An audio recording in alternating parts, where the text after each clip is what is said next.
Hello, this is Julian with Coffee Reviews, and today is part one of a 6-part Denver review series.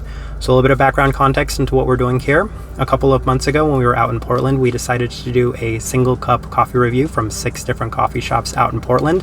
And due to the success of that series, as well as being in Denver for a couple of days, I decided to replicate it and review 6 different cups of coffee from 6 different coffee shops in Denver, Colorado.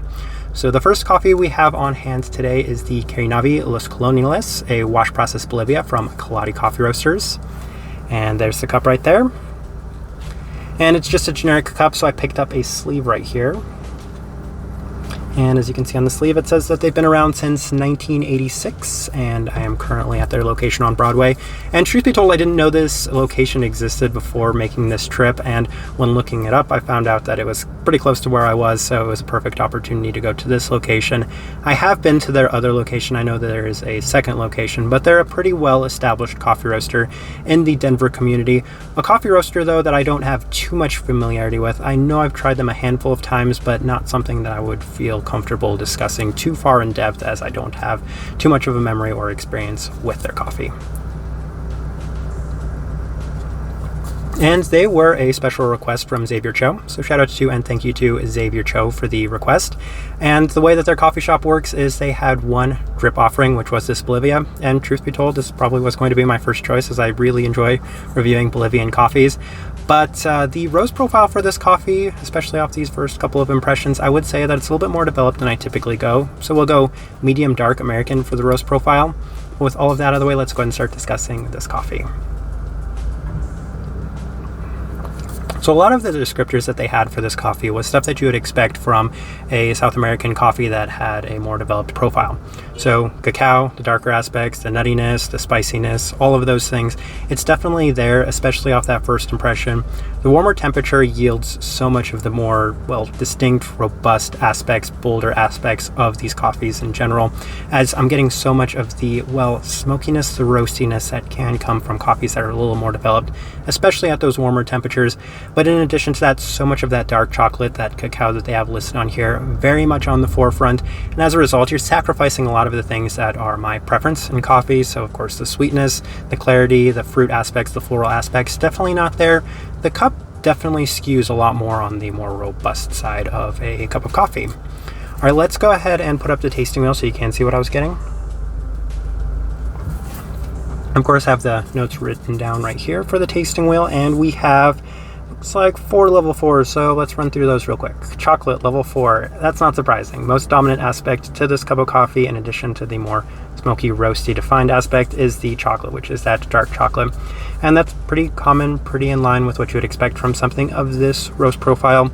Bitterness, level 4, that definitely does seem to settle off as the cup does cool down. At those warmer temperatures, it does come out so much like a lot of other more developed coffees, where you just taste a lot of roasty aspects and a lot of the darker, bolder aspects to the cup. But as it cools down, it opens up, you get a lot more to the cup, and as a result, the bitterness is one of those things that tones down. Body, level 4. So yeah, it does have a more bold body. That's one of the better things about these more developed coffees, is that they can from time to time have a lot more body to them, and that's a big selling point to people on more developed coffees. Finish, level 5. Yeah, it does have that roasty finish, and I can't shy away from that fact. It definitely lingers, and as a result, you're tasting so much of that roasty smokiness in the finish itself, so that definitely justifies that level 5 mark.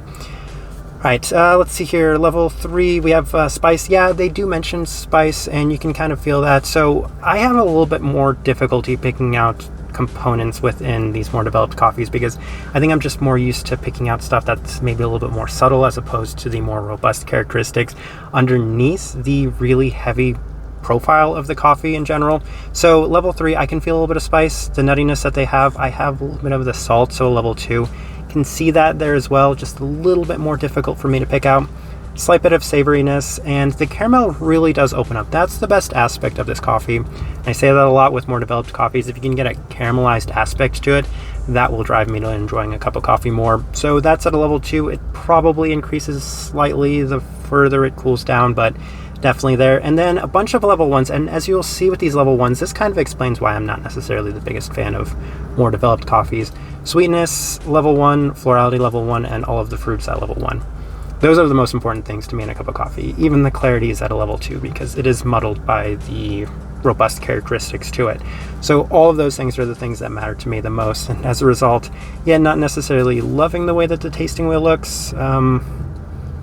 Yeah, I think that's pretty in line though. The one positive thing is I'm not necessarily the biggest fan of acidity in general, so this has a really low acidity too, which is another selling point to people that do enjoy more developed coffees. They like the fact that it doesn't have the fruit flavors, which is funny to me, but it doesn't have too much acidity and it has a heavier body. So yeah, that's definitely in line with the expectation for this coffee.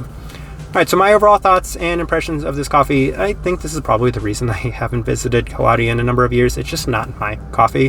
But I think a lot of people will be happy with the fact that I'm reviewing probably the most developed coffee that we've ever had on this channel, as my preferences definitely tend to skew on the more lighter side of things. And given that this one is a little bit more developed, I'm not necessarily going to be my favorite, but that kind of leads to the type of person I would suggest this coffee to. It definitely goes back to the old school thing. They've been around since 1986. They have a specific audience, which is definitely more of the traditional audience that likes so much more of those bolder characteristics, the more developed characteristics of coffee. Because while they're not my preference, I know that a lot of people find a turnoff in the acidity, the fruitiness, and the sweetness, and this one does increase on the sweetness a little bit. It's a lot more subtle on the secondary characteristics, all hidden underneath the, well, coffee taste that comes from it. I think I'll leave this review at that though. If you've by chance had an opportunity to try this coffee, I'd love to know your thoughts and impressions of it as well.